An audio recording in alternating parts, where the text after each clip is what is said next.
അവർ നിങ്ങളെ കൂടെ ഇല്ല? ഓക്കെ ഓക്കെ ഓക്കെ, അപ്പോൾ സഹകരിക്കാം. ഇനി അടുത്ത നേരം പരിചയപ്പെടാൻ മാലയിൽ കൂർത്ത മുത്തുമണികളെ പോലെ കണ്ടാൽ മതി. ആറ്റക്കോതങ്ങൾ പറഞ്ഞ മുത്തുമണികളെ കേട്ടോ. അസ്സലാമു അലൈക്കും, എല്ലാവർക്കും ഇടയിലേക്ക് സ്വാഗതം. അപ്പോൾ യൂട്യൂബിൻ്റെ മീറ്റപ്പിൻ്റെ ഒരു രണ്ടാം ഭാഗമാണ് കേട്ടത്. എൻ്റെ പേര് അസ്ഫറുന്നീസാണ്. എൻ്റെ ചാനൽ നെയിം അസ്ഫറുന്നീസ 27. അടുത്തൊരു ഇൻസ്റ്റഗ്രാം ID ക്രിയേറ്റ് ചെയ്തിട്ടുണ്ട്, അസ്ഫറുന്നീസ 8 എന്നാണ്. അപ്പോൾ അതൊന്ന് കുറച്ചൊരു വൈറലായിട്ടുണ്ട്. അപ്പോൾ കുറച്ച് ആൾക്കാർക്ക് എന്നെ പരിചയം ഉണ്ടാവും അല്ലേ. ഞാൻ ചാനൽ തുടങ്ങാനുള്ള കാരണങ്ങളെ പോലെ ഫേമസ് ആവാൻ വേണ്ടിയിട്ടോ ഒന്നിനു വേണ്ടിയിട്ടല്ല, ആത്മഹത്യ ചെയ്യാൻ വേണ്ടിയിട്ട് എല്ലാവരും അറിയിക്കണം എൻ്റെ വിഷയം എന്ന് വിചാരിച്ചിട്ട് ആത്മഹത്യ എല്ലാവരും വിഷയം അറിയിച്ചിട്ട് ലാസ്റ്റ് ഈ 2 മക്കളെയായിട്ട് മരിക്കണം വിചാരിച്ചിട്ട് തുടങ്ങിയ ചാനലാണ് കേട്ടോ. അപ്പൊ ആരൊന്നും വിചാരിക്കണം. പക്ഷെ ഈ ചാനൽ കാരണം ഇപ്പോഴും ഞാൻ ജീവിച്ചിരിക്കുന്ന 1 വർഷമായി ചാനൽ തുടങ്ങിയിട്ട്. ഇപ്പോഴും ജീവിച്ചിരിക്കുന്നത് നല്ല നല്ല സൗഹൃദങ്ങൾ ഉണ്ടായതുകൊണ്ടാണ് കേട്ടോ ഞാൻ ഇപ്പോഴും ജീവിച്ചിരിക്കുന്നത്. പിന്നെ എന്താ വിഷയം എന്ന് വിചാരിച്ചാല്, ജീവിതത്തിൽ ഒരുപാട് 11 വർഷത്തെ കല്യാണ ജീവിതത്തിൽ ഒരുപാട് പ്രശ്നങ്ങൾ തരണം ചെയ്ത് ജീവിച്ചാണ്. ഈ 2 മക്കളെ ചെറിയ പ്രായത്തിൽ ഞാൻ ജോലി ചെയ്തിട്ട് ഒരു നോക്കലാണ്. കാരണം എന്താ വിചാരിച്ചാല്, പിന്നെ എൻ്റെ ഹസ്ബൻഡ് വളരെ വളരെ ലഹരിക്ക് അടിമയായിരുന്നു. എല്ലാ ലഹരികളും ഉപയോഗിക്കുന്ന ഒരാളായിരുന്നു. അപ്പം ആ ലഹരി ഉപയോഗിക്കുന്ന കാരണം കൊണ്ട് തന്നെ ഞാനും മക്കളും ഒരുപാട് പീഡനങ്ങൾക്ക് ഇരയായതുമാണ്. അപ്പം അതിന്റെ കാരണത്താൽ നമ്മൾ പോലീസ് സ്റ്റേഷനിലൊക്കെ എല്ലാവരും വിചാരിക്കും നമുക്ക് ലഹരി ഉപയോഗിച്ച് വന്ന ആളെ നമ്മളെ വീട്ടിലുണ്ടെങ്കിൽ നമ്മൾ വേഗം പോലീസ് സ്റ്റേഷനിലേക്ക് വിളിച്ചിട്ടുണ്ടെങ്കിൽ കാര്യങ്ങൾ സെറ്റ് ആവും. പക്ഷെ രാത്രി 12 മണിക്കൊക്കെ നമ്മൾ പോലീസുകാരെ വിളിച്ചെത്തിയാൽ അവർക്കൊന്നും ചെയ്യാൻ കഴിയില്ല. ഒരു പറയും പിന്നെ ലഹരിയിലുള്ള ആളാണ്, നമുക്കൊന്നും ചെയ്യാനില്ല, അവരവിടെ കിടന്നുറങ്ങിക്കോട്ടെ, പിന്നെ നിങ്ങൾ ഉപദ്രവിച്ചില്ലെങ്കിൽ അടുത്ത വീട്ടിലേക്ക് പോയിട്ട് അഭയം പ്രാപിക്കാൻ വേണ്ടിയിട്ട് പറയും. അങ്ങനെ ഒരുപാട് പ്രാവശ്യം ഞാൻ പോലീസുകാരെ ഇതിൽ കുറേ അവിടേക്ക് പോയിട്ടുണ്ടായിരുന്നു. പക്ഷെ സംഭവിച്ചത് ലഹരി കഴിച്ച് വീണ് സ്പൈനൽ കോഡ് ഇഞ്ചറി ആയിട്ട് മറ്റേ ഈ മരിച്ച പോലെ കിടന്നുണ്ടായിരുന്നു. അങ്ങനെ ഒരു വാരം എൻ്റെ ജീവിതത്തിൽ ലാസ്റ്റ് വിചാരിച്ച് ഒന്നുമല്ല, ജീവിതത്തിൽ ഒരു ഭാവി ഉണ്ടാവും, എന്തെങ്കിലുമൊക്കെ നല്ല കണ്ടന്റ് വീഡിയോസ് ചെയ്തോന്ന് പറഞ്ഞിട്ട് ഒരുപാട് ആൾക്കാർ സപ്പോർട്ട് ചെയ്യാൻ തുടങ്ങിയിട്ട് അതിലൂടെ ഞാനിങ്ങനെ റിക്കവർ ആയിട്ട് വന്നിട്ട് ഇപ്പോൾ ഹാപ്പി ആയിട്ട് നിൽക്കുന്നുണ്ട്. പക്ഷെ ഇപ്പോഴും ലൈഫ് സെറ്റ് ഒന്നല്ല. എനിക്ക് വീടില്ല, സ്ഥലമില്ല. എന്താ വെച്ചാൽ ഇവരെ ഉപ്പാന്റെ അടുത്തുനിന്ന് ഞാനല്ല കേട്ടോ പോകുന്നത്. എന്റെ 2 മക്കൾ പറഞ്ഞ് ഉമ്മ ഇങ്ങനെ കഷ്ടപ്പെടേണ്ട ആവശ്യമില്ല, കുറച്ച് വലിപ്പം വെച്ചതിന്റെ ശേഷം 2 പറഞ്ഞ് പോവാ, ഞങ്ങൾക്ക് ഒരിക്കലും നീ ഉപ്പാന്റെ കൂടെ ജീവിക്കാൻ കഴിയില്ല. അത് വിചാരിച്ചിട്ട് നിങ്ങൾ വിചാരിക്കും ഉപ്പാന്റെ കൂടെ ചെയ്താലും നമ്മൾ ഉപ്പാണ്, ഇടക്ക് കോണ്ടാക്ട് ചെയ്യണം. ഉപ്പ എപ്പോഴും ഉപ്പയാണ്. അത് ഈ ലഹരി ഉപയോഗിച്ചാൽ എന്തായാലും നമ്മൾ ഉപ്പായിട്ട് കോണ്ടാക്ട് ചെയ്യണം. ഉപ്പയും ഉമ്മയും ഒരേ പ്രയോറിറ്റിയാണ്. ഏതെങ്കിലും സമയത്ത് ആ വ്യക്തി നന്നായിട്ട് വരുമ്പോ ആ ഉപ്പാക്കും സന്തോഷമാവും, ഇവർക്കും സന്തോഷം. ഇപ്പോഴും ഓരെ കൊണ്ട് കോണ്ടാക്ട് ഇതിലൂടെ റിക്കവറി ആയിട്ട് വന്നിട്ട് ഇപ്പൊ കുഴപ്പമില്ലാതെ ഇങ്ങനെ പോകുന്നത്. ഇപ്പൊ ഞാനിങ്ങനെ ഇൻസ്റ്റയിലൊക്കെ പോസ്റ്റ് ചെയ്തിട്ടുണ്ട്. ഇതാണ് എന്താ പറയാ, ഒരുപാട് ആൾക്കാർ എന്നോട് ഗൂഗിൾ പേ നമ്പർ അതുപോലെ എൻ്റെ എന്താ പറയാ അക്കൗണ്ട് നമ്പറൊക്കെ പറഞ്ഞിട്ട് എനിക്ക് വീടും സ്ഥലത്തിനുള്ള കാര്യങ്ങൾ ചെയ്തു തരാമെന്ന് പറഞ്ഞിട്ട് ഞാൻ പോസ്റ്റ് ചെയ്തിട്ട് മാക്സിമം എല്ലാവരും ഒന്ന് ഷെയർ ചെയ്യാം. എവിടെയെങ്കിലും ഒരു 3 സെന്റ് അതിൽ ഷെഡ് കെട്ടിയിട്ടെങ്കിലും ജീവിക്കണം. മരിക്കൂല ഇനി റബ്ബിനെ വിളിക്കാം, എൻ്റെ മക്കളെ വിളിക്കുമ്പോൾ മാത്രമേ ഞാൻ മരിക്കൂ.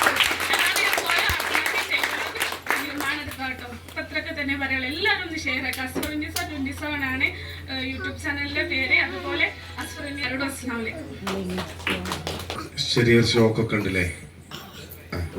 അഫ്രനീസന്നെ 2-3 പ്രാവശ്യമല്ലേ കുറെ മുന്നല്ലേ ഇൻസ്റ്റയിൽ ഒന്ന് കോണ്ടാക്ട് ചെയ്ത് മാനക്കൊരു വീഡിയോ ചെയ്ത് വെച്ചിട്ട് കോണ്ടാക്ട് ചെയ്തിരുന്നു. അത് കഴിഞ്ഞിട്ട് പിന്നെ നമ്മള് ഇഫ്താർ മീറ്റിന് അത് കഴിഞ്ഞതിന് ശേഷം ഞാനത് ഇൻസ്റ്റാ നോക്കിയിട്ടില്ല, കാരണം ശ്രദ്ധിച്ചിട്ടുണ്ടാവില്ല. പിന്നെ പാലക്കാട് നമ്മളെ ഇവളെന്നോട് പറഞ്ഞിരുന്നു, ആര് എന്നോട് വിളിച്ചിട്ട് പറഞ്ഞു അഫ്രനീസ നിങ്ങള് പിന്നെ ഈ അവിടെ പോയിരുന്നു അവളെ കാണാന് ണ്ടാവും. പിന്നെ ഇപ്പൊ ചായക്കടത്താത്തവരാണെങ്കിലും നമ്മളെ പിന്നെ അഫ്ഗാനിസ്ഥാനാണെങ്കിലൊക്കെ അത്രയും ബുദ്ധിമുട്ടിയിട്ട് വേറെ നിവൃത്തി ഇല്ല എന്നുള്ളതുകൊണ്ടാണ് നമുക്ക് മുന്നിലൊക്കെ പറയാനുള്ള. കാരണം ക്ഷമ കെട്ടിട്ട് ക്ഷമയുടെ നെല്ലിപ്പല കണ്ടിട്ട് ഇനി വേറെ സമൂഹത്തിൽ നമ്മളൊക്കെ എന്നൊക്കെ ഞാൻ ഈ ചാരിറ്റി ചെയ്യുന്ന സമയത്ത് നമ്മൾ വിളിക്കുന്ന ആളുകള് ഈ പിന്നെ ആത്മഹത്യന്റെ മുന്നിലുള്ള ശ്രമമാണ് മാനിക്കാന്നിട്ടാ വിളിക്കുക. കാരണം വേറെ നിവൃത്തി ഉണ്ടാവില്ല. ഇനി സമൂഹത്തിന്റെ മുന്നിൽ കൈയാണിക്കേ പറ്റുള്ളൂ. അത് കഴിഞ്ഞിട്ട് നമുക്ക് വേറെ എന്തെങ്കിലും ആലോചിക്കാന്ന് പറഞ്ഞിട്ട് അപ്പൊ അതുകൊണ്ടാണല്ലോ അവർക്ക് ഓക്കെ ഓക്കെ ഓക്കെ. എനിവേ അപ്പൊ ചാനലൊക്കെ സപ്പോർട്ട് ചെയ്ത് കൊടുക്കുക. പിന്നെ അടുത്തതാരാന് ഇവിടെ പാട്ട് കാണാനോ? മോർണിംഗിൽ കമ്പനി പോകുന്നതിനിടയ്ക്ക് കാണണം. അപ്പോൾ ഞാൻ അതിനു വേണ്ടി ഒരു വീഡിയോ ചെയ്തു. 2000 പേര് ചേർന്ന് 2500 രൂപ എടുത്തു കഴിഞ്ഞാൽ 50 ലക്ഷം ആർക്കും ഒരു ഭാരം വാങ്ങില്ല എന്ന് പറഞ്ഞിട്ട്. അപ്പോൾ ആ ഒരു എത്തിക്സ് ഞാൻ അവിടെ വെക്കാൻ പോവുകയാണ്. ഈ അസ്ഫറുന്നീസ അതേപോലെ ഇവർ നമ്മുടെ ഫാമിലിയിൽപ്പെട്ടതാണ്. വി ക്രിയേറ്റേഴ്സിൻ്റെ ഭാഗമാണ്. നമുക്കൊക്കെ വീടുണ്ട്, മക്കളുണ്ട്, സന്തോഷമുണ്ട്. പക്ഷേ നമ്മുടെ കൂടെ ഇവരും സന്തോഷിക്കണമെങ്കിൽ നമ്മളൊക്കെ ഒന്ന് മനസ്സ് വെച്ചാൽ മതി. നമ്മുടെ വരുമാനത്തിൻ്റെ, നിങ്ങളൊക്കെ ഇൻഫ്ലുവൻസേഴ്സാണ്, ഇതിൽ വലിയ വരുമാനം കിട്ടുന്ന ആളുണ്ടാവും. ഒരു മാസത്തിൽ ഒരു റവന്യൂ വരുമ്പോൾ അതിൻ്റെ ഒരു ചെറിയ ഭാഗം മാറ്റി വെച്ചാൽ ഈ 2 പേരിൽ ഒരാൾ നമ്മൾ ആദ്യം സെലക്ട് ചെയ്യുക, ആരാണെങ്കിൽ മാനൊക്കെ വരിക. എന്നിട്ട് നമ്മൾ കൊടുത്തു കഴിഞ്ഞാൽ തീർച്ചയായിട്ടും ഒരു വീട് 3 സെന്റും ഒരു വീടും ഒക്കെ വലിയ സംഖ്യ ഒന്നും വേണ്ട. നമ്മളെല്ലാവരും സപ്പോർട്ട് ചെയ്യൂലേ, അവരെ സഹായിക്കൂലേ, ചേർത്ത് പിടിക്കൂലേ, അല്ലേ? ചെയ്തുകൂടാ നമുക്ക് തീർച്ചയായിട്ടും. അപ്പം നിങ്ങളെല്ലാവരും ആ ഒരു മൈൻഡ് വെച്ച് ഇന്ന് മുതൽ ജീവിക്കുക. നമ്മളിവിടെ ഈ ഭൂമിയിൽ കുറച്ച് കാലം ഉണ്ടാവുകയുള്ളൂ. ഞാൻ പറഞ്ഞല്ലോ, ഏറി വന്ന 60 വയസ്സ് 70 വയസ്സ്. നമ്മൾ പോകുമ്പോൾ നമ്മുടെ കൊട്ടാര സൗധം പോലെയുള്ള വീടുകളോ നമ്മുടെ കാറുകളോ നമ്മുടെ മക്കളോ ഒന്നും കൊണ്ടുപോകില്ല. തിരിച്ചു പോകുമ്പോൾ നമുക്കുണ്ടാകുന്ന ഏക സമ്പാദ്യം നമ്മൾ ചെയ്യുന്ന ചെറുതും വലുതുമായ നന്മകൾ മാത്രക്കാരം. അപ്പോൾ ഇന്ന് അസ്ഫറുന്നീസാൻ്റെയും സുഹറിൻ്റെയും കാര്യം പറഞ്ഞപ്പോൾ ഞാൻ അവിടുന്ന് പുറത്തുനിന്നൊരു വീഡിയോ ചെയ്തു. ഞാൻ വലിയ ഇൻഫ്ലുവൻസറൊന്നുമല്ല, പക്ഷെ എന്നെ കൊണ്ട് പറ്റുന്ന രീതിയിൽ ഞാൻ അവർക്ക് വേണ്ടി ഒരു വീഡിയോ ചെയ്തു. നമുക്ക് എന്താണ് അവർക്ക് വേണ്ടി ചെയ്യാൻ പറ്റുക അത് നമ്മൾ ചെയ്യും. നിങ്ങളൊക്കെ ചെയ്യുമ്പോൾ ആ കൂട്ടത്തിൽ ഞാനും എൻ്റെ ഒരു കയ്യൊപ്പ് ഉണ്ടാവും. തീർച്ചയായിട്ടും ഇനി ഇവർ സങ്കടപ്പെടാൻ പാടില്ല, കരയാൻ പാടില്ല. അതിനുവേണ്ടി നമ്മളെല്ലാവരും ഒന്ന് മനസ്സ് വെക്കുക. അടുത്ത നമ്മുടെ മീറ്റപ്പ് വരുമ്പോൾ അതിന് എന്തെങ്കിലും ഒരു പരിഹാരം ഇവരൊരാൾക്ക് നമുക്ക് കാണാൻ പറ്റിയ ജുനൈദ് വലിയ കാര്യമാണ്. നിങ്ങൾ ഗൾഫിലുള്ള ആളുകളാണ്, പല മേഖലയിൽ പ്രവർത്തിക്കുന്നത്. നമ്മുടെ വാക്കുകൾ, ഇപ്പോൾ നേരത്തെ മനാഫ്ക പറഞ്ഞ പോലെ നമ്മുടെ വാക്കുകൾ ആയുധമാണ്, നമുക്കത് ഉപയോഗിക്കാൻ പറ്റണം. ഓക്കെ, ലോകത്തൊരു പ്രശ്നം വരുമ്പോൾ നമ്മളതിന് പ്രതികരിക്കണം ഒരു വാക്കുകൊണ്ട്. അപ്പോഴാണ് നമ്മളൊരു യൂട്യൂബർ ആവുന്നത്, ഒരു ഇൻഫ്ലുവൻസർ ആവുന്നത്. ഇപ്പോൾ ഷഹബാസ് മരണപ്പെട്ടു. ആ ഷഹബാസ് മരണപ്പെട്ടപ്പോൾ അതിന് വീഡിയോ ഞാൻ ചെയ്തിരുന്നു. ഇപ്പോൾ 2 ദിവസം മുമ്പ് നമ്മുടെ ഒരു 6 വയസ്സുള്ള കുഞ്ഞിനെ പ്രകൃതി വിരുദ്ധ പീഡനത്തിന് സമ്മതിക്കാത്തതുകൊണ്ട് കുളത്തിൽ തള്ളിയിട്ട് കൊന്നു. 6 വയസ്സ് മാത്രമാണ്. പക്ഷെ നമ്മൾ ഓരോന്നും കാണുമ്പോൾ അത് എൻ്റെ മോനല്ലല്ലോ, എൻ്റെ മോളല്ലല്ലോ, അത് എന്നെ ബാധിക്കുന്ന പ്രശ്നമല്ലല്ലോ. അങ്ങനെയല്ല. നിങ്ങൾ മൗനം പാലിച്ചിരുന്ന നാളെ നിങ്ങളുടെ വീട്ടിലെത്തും പല രീതിയിൽ. അപ്പോൾ നിങ്ങളെല്ലാവരും നല്ല മനസ്സോടെ ഇവരൊക്കെ സഹായിക്കണം. എനിക്ക് വല്ലാതെ മനസ്സ് തെറ്റി ഈ 2 കഥാപാത്രങ്ങൾ. അപ്പോൾ അവരെ സഹായിക്കാൻ വേണ്ടി നിങ്ങളെല്ലാവരും മുന്നോട്ട് വരുന്നത് മാത്രമേ പറയാനുള്ളൂ. എന്താ പറയുക, ഈ ഒരു കാര്യം നിങ്ങളെല്ലാവരും ഒന്ന് മനസ്സിൽ വെച്ച് വീട്ടിൽ പോകുമ്പോൾ രാത്രി ഒന്ന് ആലോചിക്കുക എന്ത് ചെയ്യാൻ പറ്റും. നമ്മുടെ ഗ്രൂപ്പിലൊക്കെ ചർച്ച ചെയ്തിട്ട് ഇവരെ സെലക്ട് ചെയ്തിട്ട് നമുക്ക് വീട് വെച്ച് കൊടുക്കണം.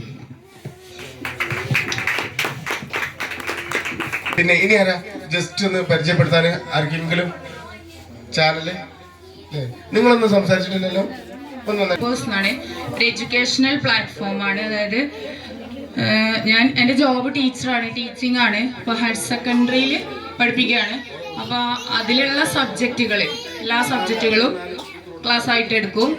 ഹ്യൂമാനിറ്റീസിലെ എല്ലാ സബ്ജക്റ്റും, അതുപോലെ തന്നെ കൊമേഴ്സിലാണെങ്കിൽ ബിസിനസ് സ്റ്റഡീസ്, അതുപോലെ ഇംഗ്ലീഷ്, അങ്ങനെ പറ്റാവുന്ന സബ്ജക്റ്റുകളൊക്കെ 3 പോസ്റ്റ് ഗ്രാജുവേഷൻ ചെയ്തിട്ടുണ്ട്. അപ്പം അതിൽ എനിക്ക് പോകുന്ന എല്ലാ സബ്ജക്റ്റും ചാനലിനകത്തിടും. പിന്നീട് കരിയർ ഗൈഡൻസ് അങ്ങനെയുള്ള മറ്റ് യൂസ്ഫുൾ ആയിട്ടുള്ള വീഡിയോസ് ഇടാറുണ്ട്. അപ്പോൾ കുട്ടികളൊക്കെ ഉണ്ടെങ്കിൽ ഫോളോ ചെയ്യാം, ക്ലാസ്സുകൾ സപ്പോർട്ട് ചെയ്യാം, കേൾക്കാം. പിന്നെ എൻ്റെ സ്ഥലം നിലമ്പൂരാണ്. എന്നോട് കുറച്ച് ആളുകൾ പങ്കെടുക്കുന്ന മീറ്റപ്പ് ആണെന്ന് തോന്നിയപ്പോൾ ഒന്ന് പോയി നോക്കാം എന്ന് കരുതി. ഫസ്റ്റ് ടൈം ഇപ്പോൾ ഫ്രീ ആണല്ലോ, വെക്കേഷനൊക്കെ ആണല്ലോ.